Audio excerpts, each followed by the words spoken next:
नमस्कार मित्रांनो, सुप्रभात. लग्नाची बेडी या आजच्या भागामध्ये आपण बघणार आहोत की सिंधू बाळाला आणि मधूला सुरक्षितपणे घरी घेऊन येते. मधूची काळजी घेऊन मधूला विचारते की मधुताई, आता तुम्हाला बरे वाटते का?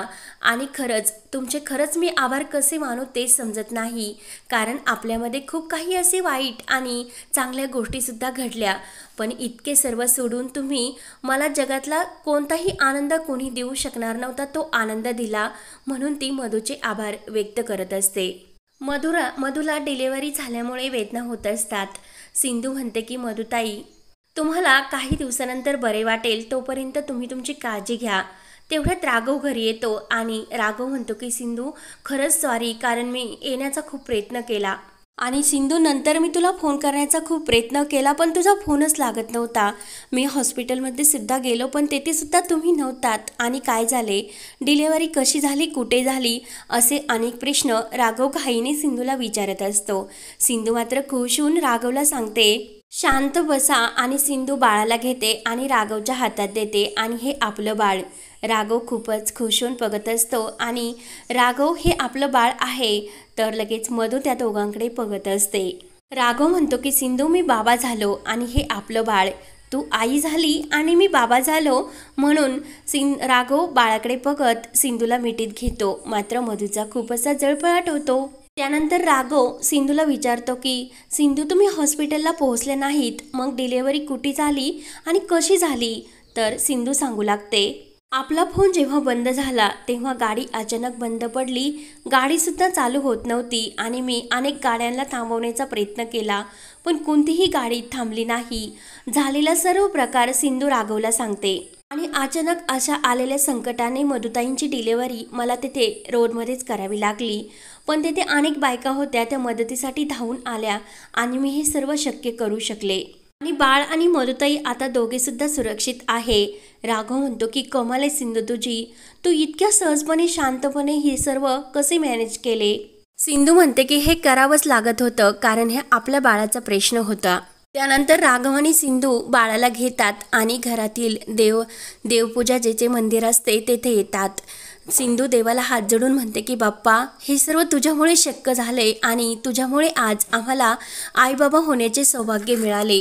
म्हणून राघव आणि सिंधू खुश होऊन देवाला नमस्कार करतात आणि तेवढ्यात घरातील सर्वजण सिंधू आणि राघवला आवाज देत घरात येतात.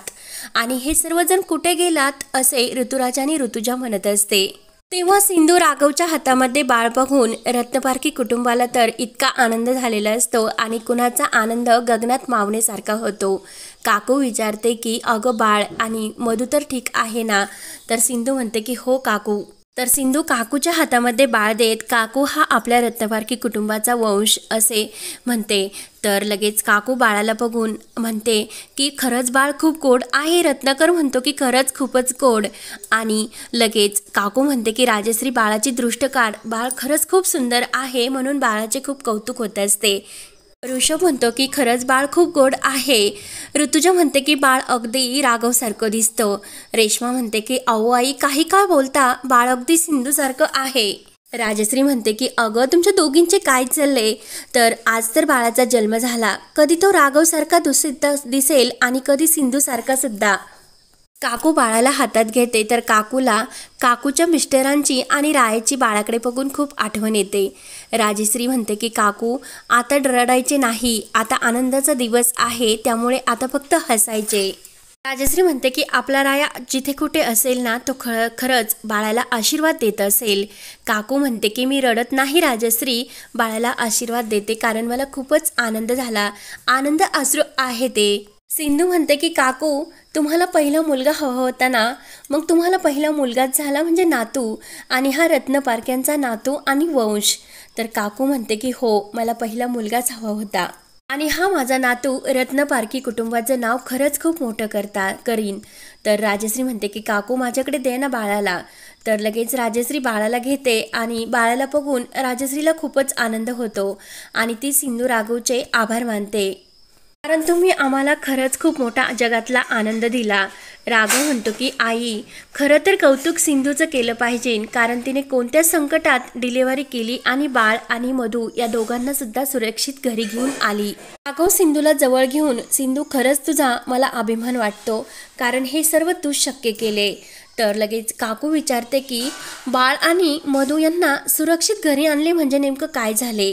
तेव्हा सिंधू सांगू लागते की काकू, तुम्ही मंदिरात गेल्या आणि त्यानंतर मधुताईंच्या पोटामध्ये अचानक दुखायला लागले, घरी कोणीच नव्हते आणि घडलेला सर्व प्रकार हा सिंधू घरातील सर्वांना सांगते आणि बाळसुद्धा हे जन्माला आले पण ते रडत नव्हते हे सर्व ती सांगते.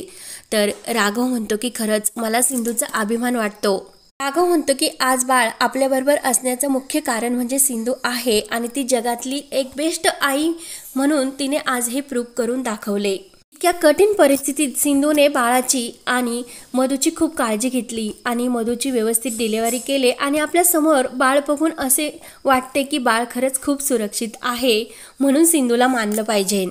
राघव सुद्धा सिंधूला थँक्यू बोलतो आणि काकू सिंधूजवळ येते आणि सिंधूला म्हणते की खरंच आज तू मला सिद्ध करून दाखवलं, तर तू एक छान अशी डॉक्टरसुद्धा आहे आणि जगातील एक बेस्टसुद्धा आई होशील. तर सिंधूला खूपच आनंद होतो.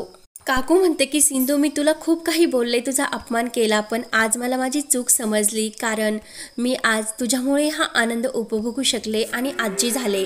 सिंधू, खरंच आज मी तुझ्यामुळे आजी झाले आणि मला माझा नातू मिळाला. मी तुझी खरंच खूप ऋणी आहे आणि खरंच तू खूप अशी मोठी होशील, म्हणून काकू भरभरून असा सिंधूला आशीर्वाद देते. सिंधू आणि राघव काकूचे दर्शन घेतात आणि राघव सिंधूच्या जोडीला काकू भरभरून औषधवंत व्हा अशी आशीर्वाद देते. त्यानंतर राजश्री आणि सिंधू ह्या बाळाला घेऊन मधूच्या रूममध्ये येतात. राजश्री म्हणते की राणी, आता तब्येत बरी आहे ना, आणि खरंच तू आम्हाला जगातला खूप मोठा असा आनंद दिला. सिंधूसाठी तू बाळाची आई झाली आणि सिंधूबरोबर तू सुद्धा या बाळाची आई आहे, म्हणून राजश्री सुद्धा मधूचे आभार मानू लागते. राजश्री विचारते की राणी, तुला त्रास तर फार होत नाही ना? तर मधू म्हणते की त्रास तर होतो ना मामी, पण शारीरिक नाही, मानसिक त्रास होतो, कारण माझं बाळ माझ्यापासून खूप लांब जाणार आहे. राजश्री म्हणते की मी तुझी अवस्था समजू शकते, पण अगं हे बाळ आपल्या घरातच तुझ्या समोरच राहणार आहे, मग त्यात त्रास करून घेण्यासारखं इतकं काही नाही. तर राजश्री बाळाला सिंधूच्या हातात देते आणि राणीजवळ बसून राणीला म्हणते की तू माझ्या राघव आणि सिंधूसाठी जे काही केले ना त्याबद्दल थँक्यू, कारण मी मागे तुझ्यावर खूप रागवले, काही प्रसंगी तुला बोलले, पण त्याबद्दल सुद्धा मी माफी मागते. मधू म्हणते की मामी, अहो तुम्ही कशाला माफी मागतात आणि यात आभार कसले? मधू म्हणते की मामी, मी तुमच्यापेक्षा खूप लहान आहे, त्यामुळे त्या हाताने माझे आभार मानण्यापेक्षा मला आशीर्वादच द्या. तर लगेच राजश्री म्हणते की माझा आशीर्वाद सदैव तुझ्या पाठीशी आहे. तेवढ्यात तेथे राघव येतो. मधू राघवकडे बघत म्हणते की मामी, मी सर्व हे प्रेमापोटी केलं, म्हणजे या घरातल्या लोकांच्या प्रेमासाठी आणि या घरासाठी हे सर्व केले ती असं म्हणते. मधू म्हणते की माझा आणि रायाचा संसार कधी असा पूर्ण झालाच नाही, पण या कुटुंबाने मला कायम साथ दिली, कायम माझ्यासोबत ते धैर्याने उभे राहिली, आणि त्या कुटुंबासाठी मी इतकं सुद्धा करू शकणार नाही का? तर राजश्री म्हणते की हो, आणि आता काळजी घे, कारण तो ओली बाळातीन आहे, म्हणून राजश्री सिंधू आणि राघवला सुद्धा बाळाला घेऊन झोपण्यासाठी सांगते. तर राजश्री सुद्धा बाहेर निघून जाते आणि मधू विचार करत असते. तर हा भाग येथे संपतो. पुढील भागामध्ये बाळाला घेण्यासाठी मधूने असा एक प्लॅन केलेला असतो आणि ती फाशी घेऊ लागते आणि ते सर्व दृश्य रत्नपारखी समोर आलेले असते आणि सर्व रत्नपारखी कुटुंबाला खूप मोठा धक्का बसलेला असतो. तेव्हा आता मधूचा यामागील काय प्लॅन असणार हे पाहण्यासाठी आपल्या चॅनलला नक्की सबस्क्राईब करत राहा. धन्यवाद.